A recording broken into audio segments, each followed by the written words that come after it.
கிறிஸ்துவுக்குள் பிரியமான சகோதர சகோதரிகளே, உங்கள் அனைவருக்கும் நம்முடைய கர்த்தராகிய இயேசு கிறிஸ்துவினுடைய வாழ்த்துதலை தெரிவித்துக் கொள்கிறேன்.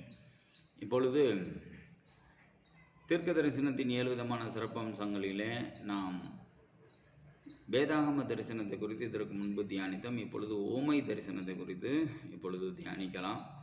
ஓமை தரிசனங்களிலே 7 விதமான தரிசனங்கள் இருக்கிறது. அதாவது வேதாகம உமை தரிசனம், தனித்துவ உமை தரிசனம், போதக உமை தரிசனம், சொப்பன உமை தரிசனம், நிழலோட்ட உமை தரிசனம், தேவ வார்த்தையின் உமை தரிசனம், முகமுகமான உமை தரிசனம் என்று 7 தரிசனங்களாக பிரிக்கலாம். பொதுவாக உமை தரிசனம் என்பது என்ன அப்படின்னா, ஒரு கதை நிமித்தமாக புரியாத காரியங்களை புரிய வைப்பதற்காக நமக்கு உமைகளாக சொல்லி நமக்கு புரிய வைக்கிற தரிசனம் தான் ஓமை தரிசனம். இது பொதுவாகவே எல்லாருக்கும் ஒரு விருப்பமான ஒரு காரியம். அது முக்கியமாக சிறு பிள்ளைகள் ஒரு கதையை சொல்லி நம்ம ஒரு மாறலை சொல்லப்படும் பொழுது அவங்களுடைய மனசில் அது ரொம்ப பதியும். அதனால் ஓமை தரிசனம் என்பது நமக்கு ரொம்ப ஒரு அவசியமானது. அது நம்ம வாழ்க்கை நடைமுறைகளில் அதிகமாக பயன்படுத்தக்கூடிய ஒன்றாக கூட இருக்கிறது. எனவே அதற்கு தான் இயேசுசாமி கூட பரலோக ராஜ்யத்தை குறித்த ஒரு புரிதல் நம்ம மத்தியில் இல்லாததினாலே அவர் ஓமைகளினாலே தான் அநேக காரியங்களை பரலோக ராஜ்யத்தை குறித்து நமக்கு வெளிப்படுத்தி இருந்திருப்பார். இதுதான் மத்தேயு 13வது அதிகாரம் முழுவதுமாக பார்க்கப்படும் பொழுதே நமக்கு புரிந்து கொள்ள முடியும். 13வது அதிகாரம் முழுவதுமே ஓமைகளினாலேயே பரலோக ராஜ்யத்தை குறித்து விளக்கியிருப்பார். அதே சமயத்தில் 13வது அதிகாரம் 34வது வசனத்தில் சொல்லப்படுகிறது, இயேசு ஜனங்களோட ஓமைகளாக பேசினார், ஓமைகளினாலே அன்றி அவர்களோட பேசவில்லை என்று சொல்லப்படுகிறது. அப்போ அந்த அளவிற்காக இன்னும் அநேக ஓமைகள் வேதத்தில் இயேசுசாமி சொல்லுகின்ற ஓமைகள் ஒரு வேலை குறைவாக இருக்கலாம். ஆனால் அவர் அந்த நாட்களில் சொல்லப்பட்ட ஓமைகள் இன்னும் கூட அதிகமாக கூட இருக்கலாம். அந்த அளவிற்கு ஓமைகளினாலேயே எல்லார் மனுஷர்கள் மத்தியிலும் பேசுகிறாங்க. இந்த சமுதாயத்தில் நீங்கள் எந்த இடத்துல எந்த மாதிரியெல்லாம் நீங்கள் உங்களுடைய அன்றாட பழக்க வழக்கங்களில் நீங்கள் எப்படியெல்லாம் பயன்படுத்துகிறீங்களோ அதை வைத்து அவர் ஓமைகளினாலே பேசியிருக்கிறார். எனவே ஓமை தரிசனம் என்பது மிகவும் அவசியம். அது நம்மளுடைய வாழ்க்கையில் அதை உணர்கின்ற தன்மைகள் இருந்தால் அநேக விஷயங்களில் நாம் மனம் திரும்புவதற்கு பயனுள்ளதாக இருக்கும். ஒரு கிறிஸ்தவ நண்பர் கூட சொன்னார், ஒரு குடிக்கிற நண்பராக இருக்கிறார். அந்த நண்பர் சொன்னார், பிரதர், நான் ஒரு கிறிஸ்தவன் தான், அதே சமயத்தில் எனக்கு ஆண்டவர் எத்தனையும் பைபிள் நிமித்தமாக நான் படிக்கிறப்ப கூட குடிக்கிறது பாவங்கிறத எனக்கு உணர்த்தி இருக்கிறாரு. அதோடு சேர்ந்து எத்தனையோ பாஸ்டர் பிரசங்கம் தான் கேட்கப்படும் பொழுது அவங்களும் சொல்லியிருக்கிறாங்க குடிக்கிறது பாவம்னுட்டு. அப்பயும் நான் திருந்தலை. அடுத்ததாக பார்த்தீங்கன்னாக்கா என்னுடைய சம்பவங்களே நான் இப்போ போகின்ற வழிகளில் பார்க்கப்படும் பொழுது எத்தனையோ குடிகாரர்கள் குடித்து அவங்க லைஃப்பை கெடுத்துக்கிட்டு அவங்க சரீரத்தை கெடுத்துக்கிட்டு அது நிமித்தமாக அவங்க இறந்து போனவங்களும் உண்டு. என்னுடைய பார்க்கின்ற இடங்களில் அந்த குடி நிமித்தமாக ஆக்சிடெண்ட்டான ஒரு நியூஸை கேள்விப்பட்டது கூட உண்டு. இப்படி பல விதங்களில் குடிக்கிறது பாவங்கிறது எனக்கு தெரியுது, ஆனால் என்னால் குடியை நிப்பாட்ட முடியல என்ற ஒரு எண்ணம். சில வேளைகளில் ஆண்டவர் நான் தூங்குறப்ப கூட குடிக்கிறதுனால வர பிரச்சனைகளை குறித்து ஒரு சொப்பனங்கள்லாம் உணர்த்தியிருக்கிறாரு. அதெல்லாம் உணர்த்தப்படும் பொழுது அந்த டைமில் ஒரு திகிலும் பயம்தான் இருக்கும். கொஞ்ச நாள் கழித்து மறுபடியும் அதை நான் ஸ்டார்ட் பண்ணுற ஒரு மனநிலைகளில் கூட இருக்கிறேன். எனக்காக ஜெபம் பண்ணிங்க அப்படின்னு சொன்னேன். இப்போ இதில் நான் சொல்ல போனாக்க இப்போ நான் சொல்லப்பட்ட விஷயங்கள்லையே சுமார் 4 ஓமை தரிசனங்கள் காணப்பட்டிருக்கு. அப்படின்னா பைபிளை படிக்கிறப்ப அவர் குடிக்கிறது பாவனுங்கிறத ஆண்டவர் உணர்த்தியிருக்காரு, திருந்தலை. போதகர்கள், நண்பர்கள், உறவினர்கள் அவர்களுக்கு சொல்லியிருப்பாங்க, அப்பொழுதும் அவர் திருந்தலை. 2வது தரிசனம். 3வது சம்பவம், ஓமைகள்னால தெருக்களில் குடிச்சிட்டு எப்படி இருந்திருக்கிறாங்க, குடிச்சிட்டு ஆக்சிடெண்ட் ஆனவங்க, குடிச்சிட்டு ஒரு சரீரத்தில் வியாதி இறந்து போனவங்க, இதெல்லாம் பார்த்தும் அவர் திருந்தலை. இது 3வது தரிசனம்.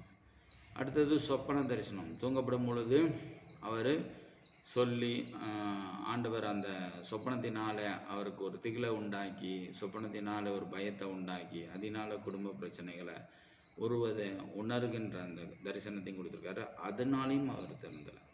இப்போ இது மாதிரி 4 தரிசனங்களை கொடுத்தோம். இன்னும் இது மாதிரி ஒரு வேறு தேவன் போகும்பொழுதும் வரும்பொழுதும் கூட அவருக்கு இன்னும் பல தரிசனங்களை குடியினால் அந்த பிரச்சனைகள் வருவதை கூட உணர்த்தி இருந்திருக்கலாம். அப்போ அப்படியும் திருந்தாத ஒரு நபராக இருக்கிறார்.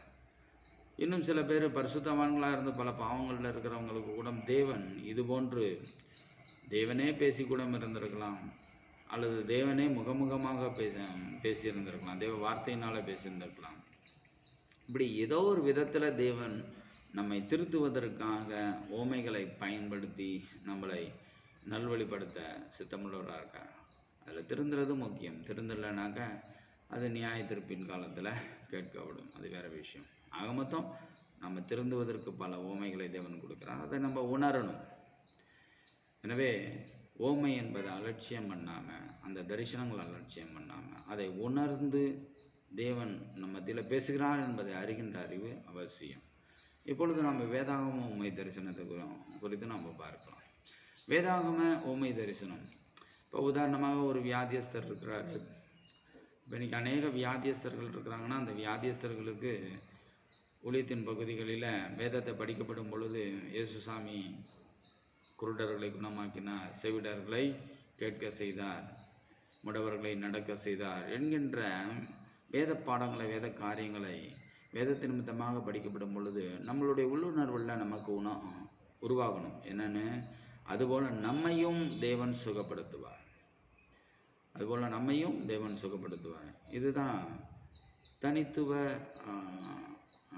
இதுதான் வேதாகம ஓமை தரிசனம். வேதத்தை படிக்கப்படும் பொழுது நமக்கு அது ஆண்டவரை உணர்த்துகிறார்.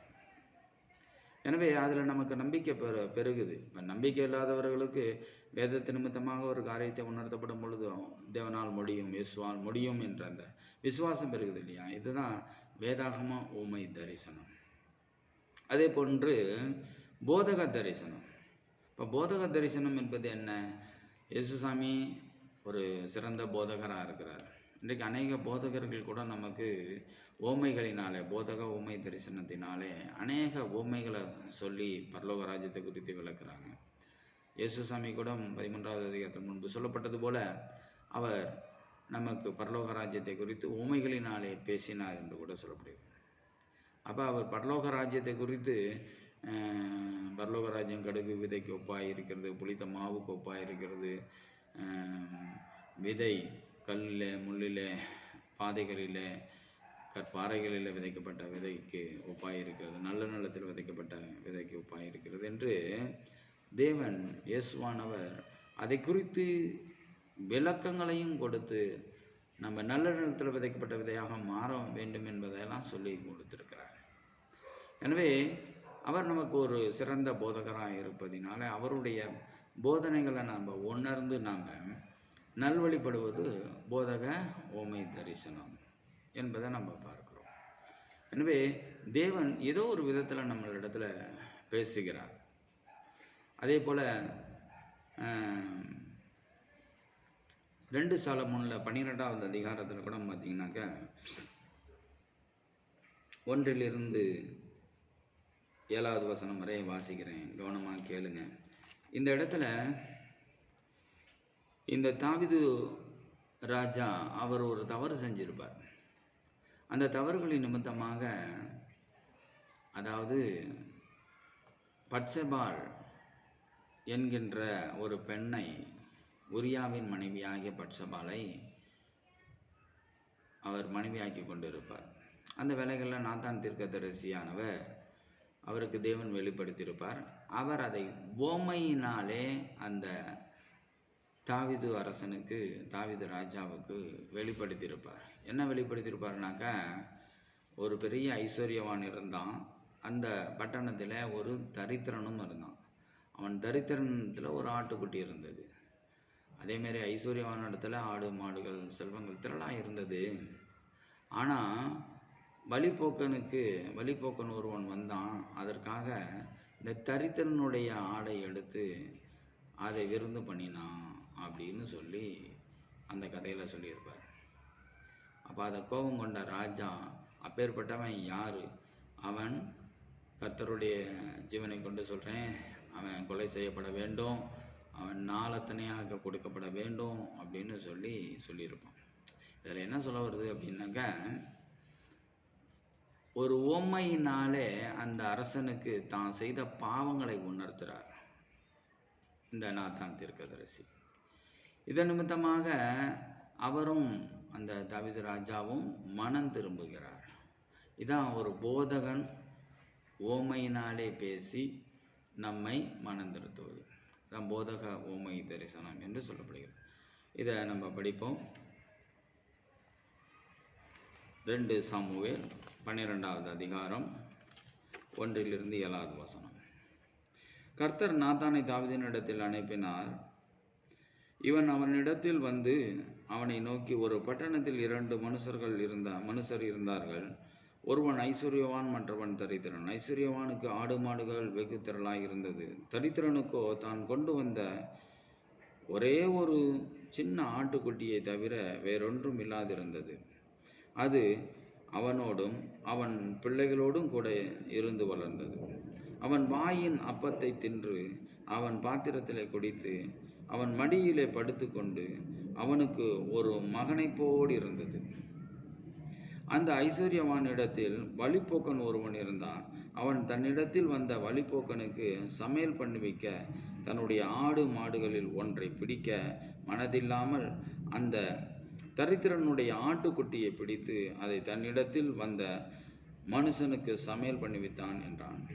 அப்பொழுது தாவீது அந்த மனுஷன் மேல் மிகவும் கோபமுண்டவனாகி நாத்தானை பார்த்து, இந்த காரியத்தை செய்த மனுஷன் மரணத்துக்கு பாத்திரன் என்று கர்த்தருடைய ஜீவனை கொண்டு சொல்லுகிறேன். அவன் இரக்கமற்றவனாயிருந்து இந்த காரியத்தை செய்தபடியினால் அந்த ஆட்டுக்குட்டிக்காக நாளத்தனை திரும்ப செலுத்த வேண்டும் என்றான்.